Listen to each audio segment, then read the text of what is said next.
She had 2 seconds to choose. Watch the most dangerous man in the city drink poison and die, or strike him in front of his entire criminal empire and pray he doesn't kill her first. Scarlett's hand was already moving before her brain caught up. The crystal glass was inches from his lips. The 1945 vintage wine, worth more than her father's entire debt, glinted amber under the chandeliers. And somewhere in that $50,000 liquid was a toxin that would stop Kang Ji-ho's heart before the toast even finished. Security had their eyes on the crowd. His fiancée in white lace stood frozen with her champagne. That practiced smile stretched across her face. The entire ballroom held its breath as the new Don raised his glass. And Scarlett did the one thing a server should never do. She slapped the glass clean out of his hand. The sound of shattering crystal exploded through the gold and crimson ballroom. Vintage wine splattered across marble like blood. 200 armed criminals turned to stare. The man with the throat tattoo, the one who owned every inch of this city, stood motionless as burgundy liquid dripped from his sharp jawline. His dark eyes found hers, cold, lethal, unforgiving. Scarlett's heart hammered against her ribs as rough hands grabbed her from behind. This was it. She'd just committed suicide to save a man who'd probably ordered her execution before she hit the floor. But when Kang Ji-ho's gaze locked onto hers, she saw it. That flicker of recognition, that split-second question. Why?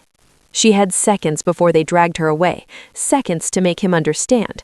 Her hand was still raised between them, trembling now as guards swarmed and the woman in white's theatrical gasp cut through the silence. Scarlett's voice came out raw, desperate. "The wine!"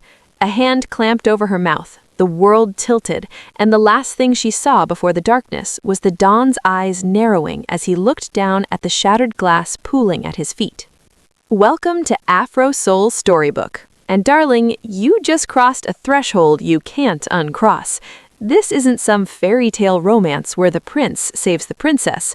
This is blood and power wrapped in Armani suits. This is a legacy stolen and a woman ready to burn the world to take it back. Subscribe to watch more of our daily stories and comment where you're watching from. I want to know how far this storm is spreading, and hit that like button. The silence stretched like a blade across skin. Kang Ji-ho didn't move, didn't blink. Burgundy wine traced a path down his jaw, soaking into the collar of his charcoal suit. But his eyes, those cold, calculating eyes, stayed locked on Scarlett's face, like he was memorizing every detail for later. Her chest heaved. Her hand still hung in the air between them, fingers trembling from the impact. Around them, the ballroom had transformed into a frozen tableau of shock and fury. 200 of the city's most dangerous criminals stood motionless, champagne glasses suspended mid-toast, mouths open in disbelief. Then Ji-ho's jaw tightened. The spell shattered. Hands grabbed Scarlett from behind, rough, merciless, yanking her arms back so hard her shoulders screamed. Her black bow tie twisted against her throat as someone's forearm locked across her neck. She gasped, feet scrambling for purchase on the wine-slicked marble. "Wait," she choked out. "The wine was—" Silence. The word came from Ji-ho himself, soft and lethal. He still hadn't moved, wine dripping steadily from his chin onto his burgundy tie. His hand raised slowly, and the guards holding Scarlett went rigid. The woman in white, his fiancée, rushed forward, her lace sleeves fluttering like broken wings. "Ji-ho, darling, are you hurt? This servant just—" "I said silence." His voice dropped another degree.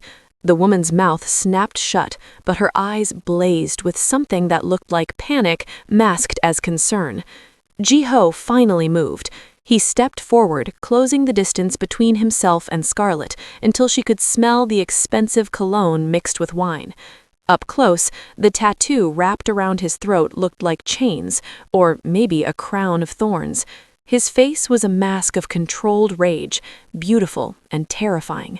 "Take her to the East Wing," he said quietly. "No one touches her, no one speaks to her, and if anyone enters that room before I arrive," his eyes swept the crowd, landing on his head of security, "I'll assume they're part of whatever she's about to tell me." The guards hesitated. Now. They moved. Scarlett's feet barely touched the ground as they hauled her through a side door, away from the staring crowd and the scattered crystal, and the woman in white whose calculated expression had finally cracked into something ugly. The room they threw her into was smaller than she expected. Not a cell, though the locked door and barred window suggested the same purpose. Expensive wallpaper in deep green, a single chair bolted to the floor, a table with something covered by a black cloth. Scarlett's hands shook as she pressed them against her vest, trying to steady her breathing. Her father's face flashed through her mind, pale, desperate, the way he'd looked 3 weeks ago when he'd confessed about the debt, about the men who'd come to collect, about the opportunity they'd offered. Work the coronation, do exactly as instructed, and the debt disappears. She'd thought they wanted her to steal something, gather information, something survivable, not murder. The door opened without warning. Ji-ho entered alone, and somehow that was worse than if he'd brought an army. He'd removed his wine-stained jacket, rolled his sleeves to his elbows. The tattoo continued down his forearms in intricate patterns that looked like smoke and thorns. He pulled the cloth off the table. Underneath sat the shattered wine glass, carefully reassembled, each piece labeled and photographed, and a small metal case with chemical vials. "Sit," he said. Scarlett sat. Ji-ho opened the case with practiced efficiency, extracting what looked like test strips and a small dropper. He worked in silence, collecting wine from the glass fragments, adding drops to different solutions. His movements were precise, almost surgical. This was a man who trusted nothing and no one. 2 minutes passed. 3. The chemicals changed color. First one vial, then another. Ji-ho's expression didn't change, but his fingers tightened on the dropper. "Tetrodotoxin," he said quietly. "Pufferfish poison. Tasteless, odorless, causes paralysis within minutes, death within the hour." He set down the vial and looked at her. "Expensive. Difficult to source, which means someone with resources wanted me dead." Scarlett's throat burned. "I overheard them in the kitchen before service started. 2 men I didn't recognize. They were talking about the 45 vintage, about the final toast, about how you'd be dead before anyone realized what happened." "And you didn't think to alert security?" "I tried," her voice cracked. "Do you know what happens when a server in a borrowed uniform tries to tell armed guards that someone's planning to kill their boss? They laugh, or they threaten you, or both." Ji-ho's eyes narrowed. "So you decided to strike me in front of my entire organization instead." "I decided you didn't deserve to die choking on your own tongue because I was too afraid to act." The words came out sharper than she intended. Fear was giving way to exhaustion, and exhaustion made her reckless. "You can kill me for it if you want, but that wine would have killed you first." Silence. Ji-ho studied her like she was a puzzle he couldn't quite solve. Then he moved to the door, spoke briefly to someone outside. When he returned, he pulled a phone from his pocket and set it on the table between them. "Name: Scarlett Howard. Why were you working the coronation?" Her jaw tightened. "I needed the money." "Try again." "My father has debts, the kind you don't walk away from. Someone offered to clear them if I worked tonight. I thought," she laughed bitterly, "I thought they wanted information, documents. I didn't know they wanted me to be part of a murder." Ji-ho's expression didn't change, but something flickered in his eyes. "Your father's name?" "Marcus Howard." He typed something on his phone, waited. His face remained impassive as he read whatever appeared on the screen, but his fingers tightened slightly. "Your father owes $300,000 to a casino operation in the East District," he said. "The debt was purchased 2 months ago by someone using a shell company, the same shell company that hired you for tonight." He looked up. "You were set up, Miss Howard. Your father's debt was manufactured specifically to put you in position for this assassination." The room tilted. Scarlett gripped the edge of the chair. No, he lost the money gambling. He told me. He told you what they wanted him to tell you. Ji-ho's voice held no sympathy, just cold facts. Your father was framed, you were recruited, and whoever orchestrated this wanted you close enough to me to complete the job they thought you'd accepted. But I didn't, which means you're now a liability to them. He stood, pocketing his phone, and an asset to me. Scarlett's heart hammered. What does that mean? It means you can identify the men who spoke in the kitchen. It means whoever planned this will assume you failed on purpose and will want you dead before you can talk. And it means, he moved toward the door, you're staying exactly where I can see you until I've burned every traitor in my organization to the ground. The penthouse occupied the entire top floor of a building Scarlett had only ever seen from street level. Floor-to-ceiling windows overlooked the city like a kingdom spread at their feet. Everything was steel and glass and sharp edges, modern, cold, beautiful in the way a blade is beautiful. A woman in her 50s appeared from a side hallway, her expression professionally neutral. Show Miss Howard to the guest suite. She's not to leave this floor. Post guards at the elevator and stairwell. Of course, sir. Wait. Scarlett's voice came out smaller than she intended. I need to contact my father. If what you said is true, if they know I didn't... Your father is already in protective custody. Ji-ho didn't turn around. I had him collected the moment the chemicals confirmed your story. He's safe, you're safe, and you'll both remain that way as long as you do exactly as I say. The words should have been comforting. Instead, they felt like a cage door locking shut. The guest suite was larger than her entire apartment. Silk curtains, a bed that could fit 4 people, an attached bathroom with marble counters, and a shower that probably cost more than her yearly rent.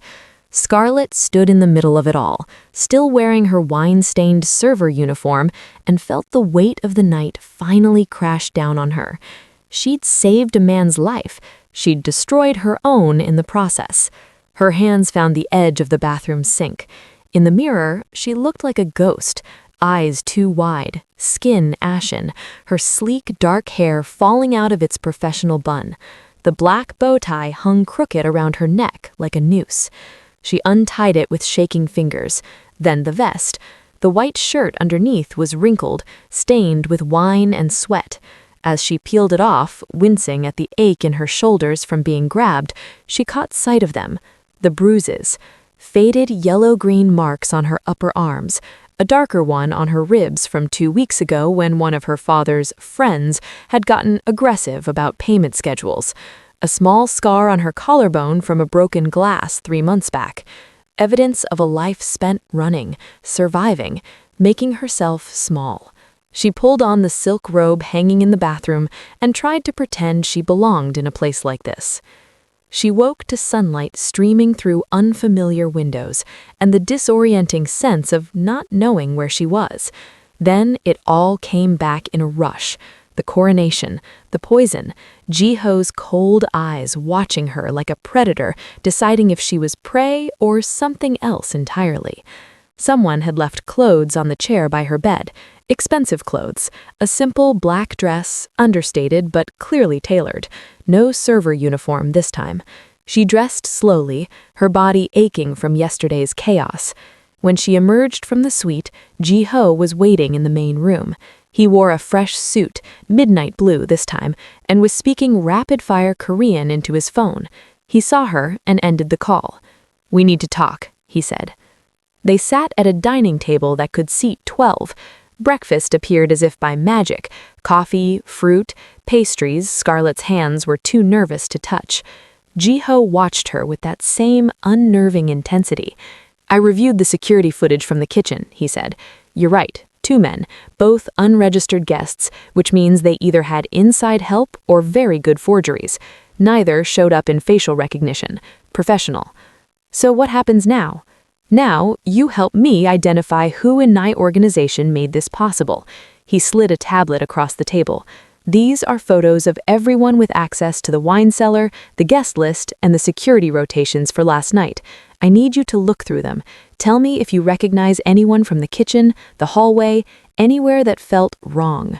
Scarlett picked up the tablet with trembling fingers. Face after face scrolled past. Hard men with harder eyes, women who looked like they could kill with a smile, people who belonged to a world she'd only ever glimpsed from the outside.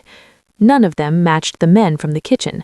She looked up, meeting Ji-ho's gaze. "They're not here." His jaw tightened. Then we dig deeper. Someone hired them. Someone paid them. Someone wanted me dead badly enough to frame an innocent woman and her father to make it happen. He leaned forward, and I'm going to find them.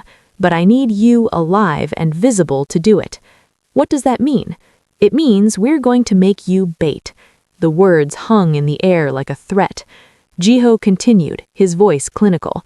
"Tomorrow, I'm hosting a reception to address last night's incident. My entire inner circle will attend. The people I trust, the people who might betray me. I'm going to announce a new security protocol. You will remain at my side, publicly, as the woman who saved my life and is now helping identify the plotters. You want to parade me in front of them? Make me a target?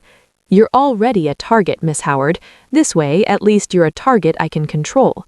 His eyes held hers. "The people who orchestrated this will panic when they see you're still alive and under my protection. They'll make mistakes, and when they do, I'll be watching." Scarlett's hands clenched in her lap. "And if they decide to kill me anyway? Then they'll have to go through me first." He said it with such casual certainty that she almost believed him. "You saved my life. That creates a debt, and I always pay my debts." It wasn't comfort, it wasn't kindness, but it was something that felt almost like safety in a world that stopped making sense. The next evening arrived too quickly. Scarlett stood in front of a mirror in yet another borrowed dress, this one deep emerald silk that made her skin glow. Someone had done her hair, her makeup. She looked like she belonged at a gala. She felt like an imposter wearing a costume. Ji-ho appeared in the doorway, his three-piece suit perfectly pressed, his throat tattoo a dark contrast against his crisp white collar. He studied her for a long moment. "They'll try to intimidate you," he said. "Some with words, some with looks. My fiancée especially. She knows something's wrong, and she'll be desperate to understand what you represent." "Your fiancé who might have poisoned you?" "Allegedly poisoned me. I have no proof yet." His expression hardened. "But I have suspicions, and tonight I'm going to see how she reacts to you." He offered his arm. After a moment's hesitation, Scarlett took it. The reception was in the same ballroom where she'd slapped the wine from his hand. The broken glass was gone, the marble polished to a shine, but Scarlett could still see the ghost of that moment burned into the floor. The crowd parted as Ji-ho entered with her on his arm. Whispers rippled through the room like poison and wine. The woman in white, his fiancée, stood near the gar. Today she wore ice blue silk and a smile that didn't reach her calculating eyes. She approached with the practiced grace of a viper. "Ji-ho, darling," she purred, "you didn't mention you'd be bringing a guest." "This is Miss Howard," Ji-ho said smoothly, "the woman who saved my life. I've asked her to remain close while we investigate last night's incident." The fiancé's smiles sharpened. How fortunate that a server happened to notice what an entire security team missed. One might almost think she had prior knowledge. One might. Ji-ho's voice dropped to something dangerous, which is why she's under my personal protection until we understand exactly who had prior knowledge and why. The threat was clear. The fiancé's composure cracked just slightly, a tightening around her eyes, a tension in her jaw. Then she recovered, turning that cold smile on Scarlett. "Well then, Miss Howard, I do hope you're comfortable. You'll be spending quite a lot of time in Ji-ho's company." She walked away, her heels clicking against marble like gunshots. Scarlett exhaled slowly. "She definitely wants me dead." "Get in line," Ji-ho murmured. Then, louder, addressing the room, "Thank you all for coming on such short notice. As you know, last night someone attempted to poison me during the coronation. This woman, Scarlett Howard, prevented that assassination at great personal risk. Moving forward, she'll be assisting in our investigation to identify the traitors within our organization. The room erupted in whispers. Some looked shocked, others angry. A few, a dangerous few, looked afraid. Ji-ho's hand tightened slightly on Scarlett's arm. A warning, a promise, a claim. Anyone who threatens Miss Howard, Ji-ho continued, his voice carrying across the ballroom with absolute authority, threatens me. Anyone who harms her will answer to me personally, and I promise you, his eyes swept the crowd, cold and merciless. I'm far more creative than poison. Silence fell like a shroud. Scarlett stood at the center of it all, a woman who'd been invisible her entire life, now spotlighted in front of the city's most dangerous criminals. She felt every eye on her, every calculation, every threat. But she also felt Ji-ho's presence beside her, solid and unyielding as steel. She'd saved his life with a slap. Now he was gambling hers to save his empire. And somewhere in this glittering crowd of predators, someone was already planning their next move. The orchestra struck up a waltz, and the crowd began to shift. Couples moved toward the dance floor and practiced choreography, this world's version of peacocking and power plays set to music. Scarlett felt the tension coiling tighter in her chest. Ji-ho's fiancée materialized from the crowd like smoke, her ice blue dress catching the chandelier light. She placed a delicate hand on Ji-ho's arm, her smile all teeth and venom. "Surely you'll dance with your intended," she said, her voice carrying just far enough for nearby guests to hear, "unless you're too preoccupied with your new pet." The insult landed exactly as intended. Conversations nearby stuttered to silence. Eyes turned toward them, waiting for Ji-ho's response. Scarlett's jaw tightened, but before she could speak, Ji-ho moved.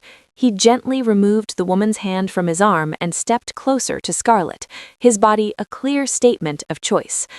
"I'm preoccupied with staying alive," he said, his voice deadly quiet. "Something you should understand, Yuna, given that someone close to me clearly wants the opposite. Now, unless you have information about the assassination attempt, I suggest you find another dance partner." Yuna's face flushed with barely concealed rage. "You're embarrassing yourself, parading this nobody around like she's—" "Careful." Ji-ho's voice dropped another degree. "The last person who called her a nobody ended up in the interrogation room. Would you like to join them?" The threat hung in the air between them.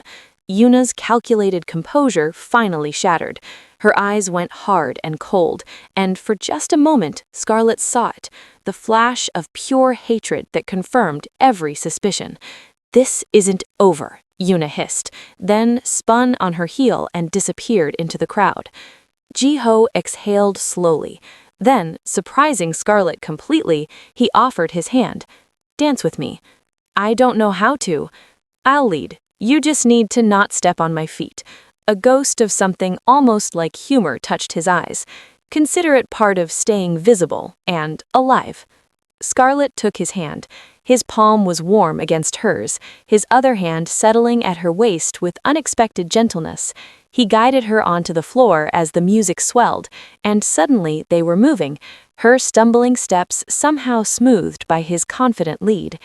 "You're handling this better than I expected," he murmured, close enough that only she could hear. "I'm terrified." "Good. Fear keeps you sharp." His eyes scanned the room over her shoulder. 3 people have left since Yuna walked away. 2 went toward the exits, 1 went upstairs. "You think they're—" "I think the net is tightening. Someone's getting nervous." He spun her gently, and she caught a glimpse of his security team positioned strategically around the ballroom. Let them be nervous. Nervous people make mistakes. The waltz ended. Another began. Ji-ho didn't release her, and Scarlett found she didn't want him to. In this strange, dangerous world, he was the only solid thing she'd hold on to. "Why are you really doing this?" she asked quietly. "You could have hidden me away somewhere. You didn't have to make me so visible." His eyes met hers, dark and unreadable. Because hiding you would mean they'd won, and I don't lose, Miss Howard. Scarlett. What? My name. If we're going to keep pretending I belong in your world, you should probably use it. Something shifted in his expression. Scarlett, he repeated, and her name in his mouth sounded like a secret.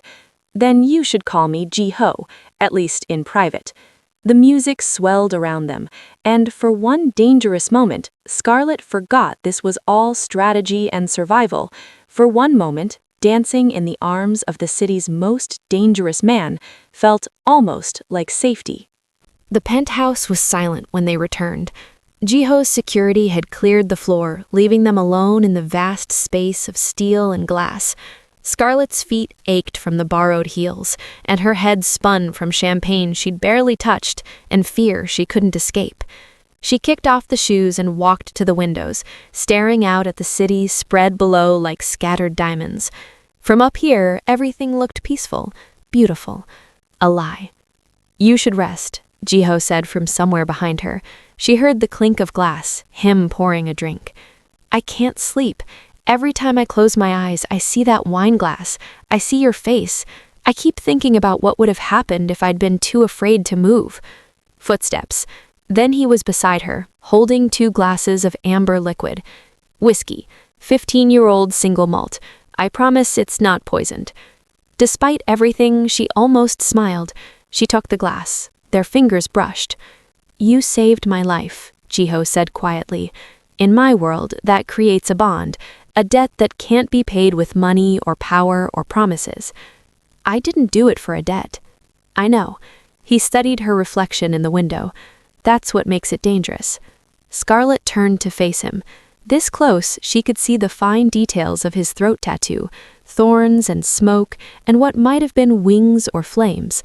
This close, she could see that his eyes weren't just cold, they were haunted. What's dangerous for? She whispered. Both of us. The air between them tightened like a wire about to snap. Scarlett's heart hammered against her ribs. She should step back, should retreat to the safety of distance and professional boundaries, should remember that this man ruled an empire built on violence and fear. Instead, she set down her whiskey glass. Ji-ho, she said, testing his name again, tasting it. He moved so fast she barely saw it. One hand cupping the back of her neck, the other bracing against the window beside her head. His mouth crashed against hers with the controlled violence of a man who'd spent days holding himself back. The kiss was nothing like the polite romance in movies. It was desperate and fierce, and tasted like whiskey and danger. Scarlett's hands found his chest, feeling the rapid beat of his heart beneath expensive fabric. This was the man she'd saved, the man who was keeping her alive, the man who could destroy her with a word. She kissed him back like she was drowning and he was air. When they finally broke apart, both breathing hard, Ji-ho pressed his forehead against hers. This is a mistake, he said roughly. Probably. You should hate me. I've trapped you here, made you bait, destroyed any chance you had of going back to your normal life. I never had a normal life. Her voice came out steadier than she felt. And you didn't trap me. You gave me a choice between dying in the shadows or fighting in the light. I chose to fight. His thumb traced her jaw. You're going to ruin me, Scarlett Howard. Or save you. Again. He kissed her once more, softer this time. Then his phone shattered the moment with a harsh vibration. He pulled back, his expression shifting instantly from vulnerable to lethal as he checked the screen. What is it? Scarlett asked. Security breach at the safe house where your father is being held. His jaw tightened as he read. Someone knew exactly where to look. Fear flooded through her. Is he... They have him. Ji-ho was already moving, grabbing his jacket, checking the gun holstered at his back. This is the move I've been waiting for. They're going to use him to force you to complete the assassination they think you abandoned. Then let's go. No, he turned to her, his eyes hard. This is exactly what they want, to split my attention, to pull me away from my defenses so they can strike. I don't care about strategy. That's my father. And this is my empire. But his voice cracked slightly on the words. He ran a hand through his hair, disturbing its perfect slickness. They'll contact you. They'll give you instructions, and when they do, we'll be ready." As if on cue, Scarlett's phone buzzed. Unknown number. Her hands shook as she opened the message. "We have your father. Come alone to the old distillery on 5th Street. Midnight. Bring nothing, tell no one, or he dies screaming." An image followed. Her father bound to a chair, blood trickling from a cut above his eye.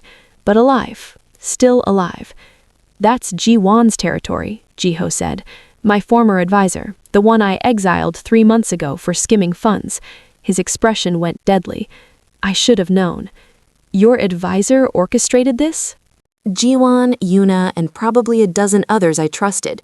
He was already on his phone, rapid-fired Korean instructions to someone on the other end. They wanted me dead so they could carve up my territory, use Yuna's family connections to legitimize a hostile takeover. And they used my father and me as pawns. Disposable pawns. Ji-ho's voice was ice. "Which means they won't hesitate to kill you both the moment you arrive. This isn't a trade, Scarlett. It's an execution with extra steps." She met his eyes. "Then we don't play by their rules." Something dangerous and almost proud flickered across his face. "No, we don't." The old distillery squatted in the warehouse district like a rotting tooth, 3 stories of crumbling brick and broken windows. Scarlett could smell rust and old alcohol from half a block away. The message had said midnight. It was 11:47. Ji-ho's team surrounded the building in concentric circles, some visible as a show of force, others invisible as ghosts. He'd insisted on coming himself despite his security chief's protests. "They'll expect you to send me alone," Scarlett had argued in the car. "Then they'll be disappointed." Ji-ho checked his gun one final time. "Ji-won knows me, knows I don't negotiate. He's counting on you being expendable enough that I'd let you walk into a trap. He's wrong." Now they stood in the shadows across from the distillery's main entrance. Scarlett wore a wire so thin she couldn't feel it, and Ji-ho had made her memorize 17 different code words for 17 different emergency scenarios. "We walk in together," he said. "We stay together. And no matter what he offers, what he threatens, you don't make deals with traitors." "Even if it costs my father's life?" Ji-ho's jaw tightened. "Your father is already dead if we play this wrong. Our only chance is overwhelming force and perfect timing." He touched her face briefly. "Trust me." She did. That was the terrifying part. They crossed the street. The distillery's door hung crooked on rusted hinges. Inside, the air tasted like decay and old smoke. Emergency lights cast everything in sickly yellow. Scarlett's heart hammered so loud she was certain everyone could hear it. "Keep walking," Ji-ho murmured. "2nd floor, that's where he'll be." The stairs groaned under their weight. Scarlett's hands clenched and unclenched at her sides. Somewhere above, her father was bleeding, waiting, terrified. They emerged into a vast open space, the old distilling floor, stripped of equipment, nothing but support columns and shadows. In the center, illuminated by a single hanging work light, her father sat bound to a chair. Behind him stood a man Scarlett didn't recognize. Middle-aged, expensive suit, a smile that suggested he was enjoying this far too much. Ji-won. "Right on time," Ji-won said pleasantly. "Though I see you brought company, Miss Howard. That's disappointing. The instructions were very clear. And my instructions to you 3 months ago were very clear. Stay gone, stay silent, stay alive. You chose differently." "I chose ambition over subservience," Ji-won said. Gesturing, and more men emerged from the shadows, at least a dozen, all armed. "You're outnumbered, Ji-ho, outmaneuvered. This time tomorrow, your empire will be divided among people who actually deserve it. People like you, cowards who poison wine and kidnap civilians. People who prefer strategists who exploit obvious weaknesses." Ji-won's eyes slid to Scarlett. "Like your sudden attachment to this woman. Very unlike you, very exploitable." Ji-ho's hand moved to his gun. Instantly, every weapon in the room trained on him. Ji-won chided. "Think carefully. You're fast, but you're not faster than bullets. And if you die, what happens to Miss Howard? What happens to dear old Dad here?" Scarlett's father raised his head. His eyes met hers, and she saw the apology there, the shame, the desperate hope that she'd somehow survive this. "Let him go," Scarlett said, her voice stronger than she felt. This is between you and Ji-ho. My father and I were just tools. We're not worth killing. You're worth exactly what your death will cost Ji-ho. Ji-won pulled out a knife, pressed it against her father's throat. Every second of grief, every moment of regret, every crack in the armor he spent years building. You're priceless, Miss Howard, and you don't even know it. Ji-ho took a step forward. Touch either of them, and there won't be enough of you to identify. Empty threats from a man with no leverage. Are they? Ji-ho smiled, and it was terrifying. You really think I'd walk into your trap without insurance? You really think my security chief isn't currently arresting Yuna and her entire family?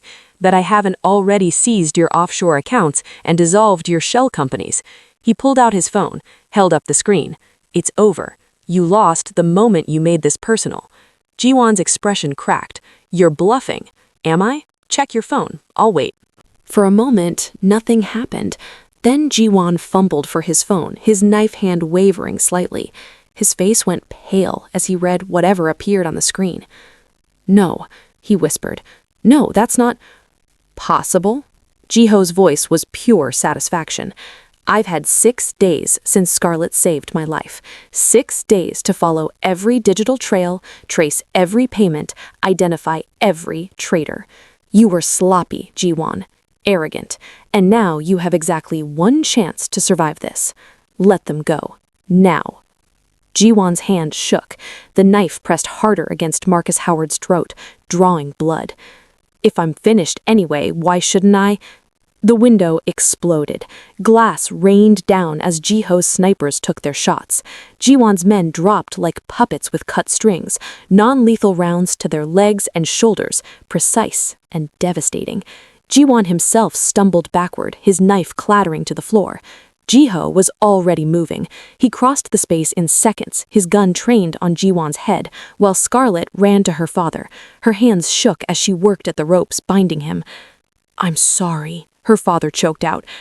I'm so sorry, I never meant. Later, Scarlett said fiercely. We're getting out of here, now. Ji-ho's security team poured in from every entrance, securing the wounded traitors with efficient brutality. Ji-ho himself stood over Ji-won, who was clutching his shoulder where a round had grazed him. You chose my life over your empire, Ji-won spat blood. For a woman, you've gone soft. Ji-ho crouched down, his voice soft and deadly. No, I chose to burn down everything you touched rather than let you think you'd won. There's a difference. He stood, nodding to his security chief. Take him. Let him watch while we dismantle everything he built. Then Ji-ho turned, his eyes finding Scarlett across the warehouse. She stood with her arms around her father, both of them shaking but alive. Their eyes met, and something passed between them. Recognition, relief, and something deeper that neither was ready to name. Let's go home, Ji-ho said quietly. And for the first time since this nightmare began, Scarlett believed they might actually survive it. The penthouse felt different now. Softer, somehow, though nothing had physically changed. Scarlett stood by the windows watching dawn break over the city, painting everything in shades of gold and hope. Behind her, she heard Ji-ho enter. He'd been gone for hours. Cleanup, he'd called it. Arrests and interrogations and the systematic dismantling of everyone who'd betrayed him. He looked exhausted, his tie gone, his shirt unbuttoned at the collar, the throat tattoo fully visible in the early light. Your father's in protective custody at a private medical facility. Clean room, round-the-clock security, the best doctors money can buy. He'll recover fully. Thank you. His debt is erased. All of it. The real debt and the manufactured one. Ji-ho moved to stand beside her. You're both free to go. I'll set you up anywhere you want. New city, new identities, enough money to start fresh. She's chest tightened. And if I don't want to go? Silence. Then why would you stay? She turned to face him. Maybe because I'm tired of running. Maybe because for the first time in my life, I did something that mattered. Maybe because... She reached up, her fingers tracing the edge of his tattoo. Maybe because when I'm with you, I'm not afraid of being seen. Ji-ho caught her hand, pressed it against his throat where she could feel his pulse. This world destroys gentle things, Scarlett. I've seen it happen. I've made it happen. Then it's a good thing I'm not gentle. I slapped a mafia boss in front of his entire empire, remember? A real smile touched his lips, rare and devastating. How could I forget? He pulled a folder from his jacket, set it on the table. Inside were documents, contracts, deeds, agreements bearing dozens of signatures and seals, the architecture of his criminal empire, laid bare. I spent the last 6 hours burning bridges. Legitimate businesses I've kept separate from the family operations. I'm transferring them to legal ownership. Clean money, clean operations. It won't erase what I've done, but it's a start. A start towards what? Something different, something that doesn't require poison and betrayal and using people as pawns. His eyes met hers. You saved my life twice now, once from poison, once from becoming the kind of man who'd sacrifice you to protect his empire. I don't know what comes next, but I know I don't want to do it alone. Scarlett felt tears prickling at her eyes. That sounds suspiciously like hope. Terrifying, isn't it? She laughed, the sound surprised and genuine. Absolutely. Ji-ho pulled her close, his arms wrapping around her like he could shield her from the world itself. She rested her head against his chest, listening to his heartbeat, the heart that should have stopped if she'd been 1 second slower, 1 ounce less brave. Stay, he murmured into her hair, not as bait, not as strategy, just stay. Outside, the city woke to a new day. Somewhere out there, enemies still lurked, threats still waited, the past still demanded payment. But here, in this moment, with Ji-ho's arms around her and dawn breaking golden across the sky, Scarlett Howard made a choice. Not the choice fear demanded, not the choice survival required, the choice her heart wanted. Okay, she whispered, I'll stay. And as Ji-ho kissed her, soft and reverent and full of dangerous promise, Scarlett realized this was what freedom actually felt like. Not the absence of fear, not the promise of safety, but the choice to face the future with someone who'd seen her at her most terrified and still thought she was brave enough to save the world, or at least brave enough to save him.